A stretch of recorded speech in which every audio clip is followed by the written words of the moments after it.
Hey, hi. It's been quite some time that I connected. It's such a pleasure again to be back. I hope you all are doing great.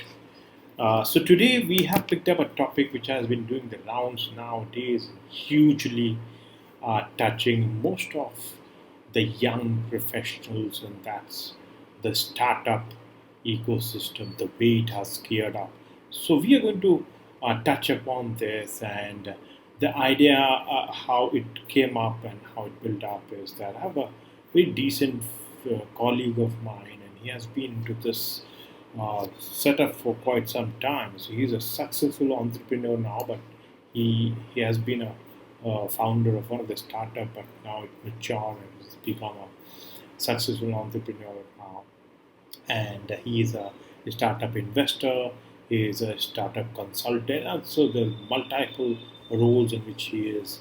So, very recent meeting, and that's and a very comprehensive one with him, where I picked up some good 14, 15 points during our conversations, which were very deep as far as startup ecosystem, understanding the length and breadth of it, and the haves and the have-nots, and the do's and the don'ts.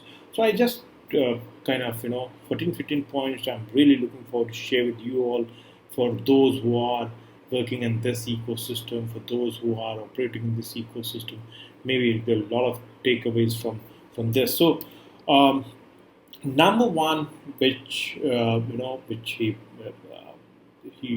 narrated was, it is nice to have products and services usually don't uh, build a great business. It's very contrarian. Okay, so at times there might be a possibility that you have some feel good products or feel good services, but then it is not necessarily a rule that that's going to make you build a successful business. So great businesses generally come from need to have, a must to have, product services. So don't look for a product to sell, right, of nice to haves, but look for a painful problem that you can solve, and that eventually leads to kind of need to have and must to have kind of, and those products and services are the ones which are directly proportional to the profitable business which you are actually aiming at or aspiring to build. Okay, so here that's point number two. One, two, you need to have a great idea, right? Uh, but lots of people have great ideas, and trust me for this. Just having great idea is not going to, give a sense of satisfaction that yes, I'm going to make it. No, so don't pat yourself on the back for thinking of something cool. That's just the first step out of hundreds of steps along the path. So let me say here that ideas are silver, right? But there's a big but here, and that's that it has to be executable and convertible into successful gains as well. Okay. Three would be that great ideas turn into great companies through very precision, effective, consistent execution, right? And at the end of the day, for every business, execution is the key, and that's what I picked up while our discussions were maturing, right? So break your big goal down into smaller goals and maybe daily to dos, daily habits, and then focus on putting one foot over other, and then move and gradually progress towards the larger goals. Okay, that's three. Four would be, everyone wants to build the next big app or the fashion brand or the food app or or the logistic app. There's so many of it, and these are what, these are flamboyant specs, right, of the new startup thing, right? Very fewer people want to build a solution to a boring problem, right? Which does not excite anybody, which does not enthuse anyone. But the catch here is that you might find something very, very proportional in this setup as well, which might be boring, but then you have something on which a very strong foundation can be built upon, right? And there are a lot of topics in this section, the solar, the climate conservation, right, and so on and so forth. So there might be a few sections, few segments which might not be very exciting to hear or learn about, but there are a lot of things which can be and must be and should be explored and done there. Fifth would be, I think, the network, right? So here, the point what I learned from him is that, and he very categorically mentioned here that Neeraj, your network is your net worth, right? It's a glitch, okay, but that's because it is so obviously true, okay. So the right connections can answer your questions, open doors, make introductions, and help any startup, people, entrepreneurs who are just taking small leaps in many ways, right? In many ways. Uh, so again, work on your networks for sure. Six would be yes. So I think this is not an orthodox thought, but yes, there is no such thing as perfect. Okay, so if you try to chase perfection, there is a high possibility that you will fail. So, what I'm trying to make a point here is perfectionists sabotage themselves with maybe procrastination, maybe getting hung up in on something micro or little detailing, or setting up something which is more precise, more accurate. So I think that's not needed here. It is so, it has to be kind of, and from here comes my next point, and where what I'm trying to say is, I point number seven is iteration, right, is the process of building, of testing, of optimizing, right? And people who do this rather than, again, fingers crossed, rather than seeking perfection, right? Slowly improvise over time until they have something that's nearly perfect. So it grows, it matures on a daily basis, right? And then you move to that ultimate goal of achieving that perfection. Okay. Then point number eight, what I picked up was, here is that don't try to be someone you aren't, okay, and or maybe build a brand that doesn't fit your values, okay. So it is better to be 100% authentic and build slowly, gradually, than be inauthentic and have it maybe eventually burn you, right? Drain you out, wherein you will not find that solace, right, and that peace of mind. Okay, so I mean, this is it. On number nine, I would pick up a point which is like, keep an eye on your competitors, okay, but don't let this factor obsess uh, you over them. Okay, it's okay. It's okay. Right? So the best work you will do will come from talking to your customers, to your connections, to your people, to your colleagues, your peers, your friends, and acting on the feedback. you receive from this conversation or this, whatever, right?